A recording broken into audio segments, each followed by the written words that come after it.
நண்பர்களே, உங்க வீட்ல இருக்கிற உங்க சம்பை எப்படி ப்ராப்பராவும் ப்ரொஃபஷனலாவும் க்ளீன் பண்ணணும் உங்களுக்கு தெரியுமா?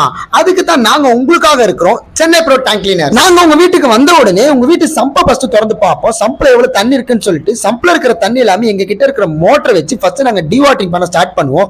டிவாட்டர் வந்து பாத்தீங்கன்னா எந்த வித தண்ணி வெளியே போகாத அளவுக்கு அவ்வளவு பர்ஃபெக்ட்டா டிவாட்டரிங் கரெக்டா நாங்க பண்ணுவோம். நெக்ஸ்ட் வந்து பிரஷர் வாஷ் பண்றதுக்காக பக்கெட்ல தண்ணியை பிடிச்சி ட்ரம்மை ஃபில் பண்ணி வச்சுப்போம். எதுக்காக வந்து பாத்தீங்கன்னா ஜெட் பம்ப்ல பிரஷர் வாஷ் பண்றதுக்காக. எப்பவுமே ஜெட் பம்பை வச்சு ஃபர்ஸ்ட் வந்து சம்போட ஓப்பனிங்லயும் மேனுவல் இருந்தா ஃபர்ஸ்ட் ஜெட் அடிக்கணும். அப்பதான் அழுக்கு எல்லாமே கீழே போவோம், நம்ம ஈஸியா க்ளீன் பண்ணிடலாம். இப்போ வந்து நமக்கு சம்புல இறங்குற வேலை, சோ காலுக்கு கம்பல்சரி கிளவுஸ் போட்டுக்கிட்டு நம்ம சம்புலயே இறங்கணும். சம்புல இறங்கினவனே ரிமைனிங் கொஞ்சம் வாட்டர் இருக்கும், அது வந்து பாத்தீங்கன்னா டிவாட்டர் பண்ண வாட்டர், அதை வந்து மோட்டரோட ஹெல்ப்பால மொத்தமா டிவாட்டர் பண்ணி முடிச்சிடணும். அதுக்கப்புறம் என்ன, பிரஷர் வாஷ் தான். பிரஷர் வாஷை வச்சு லாஸ்ட்ல கொஞ்சம் கொஞ்சம் அழுக்கு இருக்கும், அதை வந்து ஃபுல்லா பிரஷர் வாஷை யூஸ் பண்ணி மொத்த அழுக்கி வாரி மோட்டர்ல ஊத்திட்டு அங்கங்க கொஞ்சம் பேட்ச் பேட்ச் அழுக்கு இருக்கும், அதையும் கையை வச்சு தேய்ச்சி ஃபுல்லா பிரஷர் வாஷை யூஸ் பண்ணி பக்காவா க்ளீன் பண்ணி முடிச்சிருவோம். அவ்வளவுதான், எல்லா வேலையும் முடிஞ்சு சம்பு மேல வந்து கீழே போய் சம்பை பார்த்தா அவ்வளவு கிளீனா பர்ஃபெக்ட்டா இருக்கும். நீங்களே பாருங்க எப்படி இருக்குன்னு சொல்லிட்டு.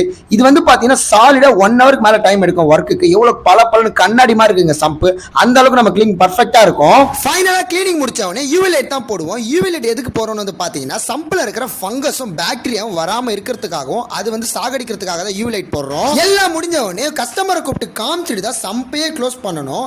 இப்படி தான் ஒரு சம்பை வந்து ப்ராப்பராகவும் ப்ரொஃபஷனலாகவும் பர்ஃபெக்ட்டா கிளீன் பண்ணணும்.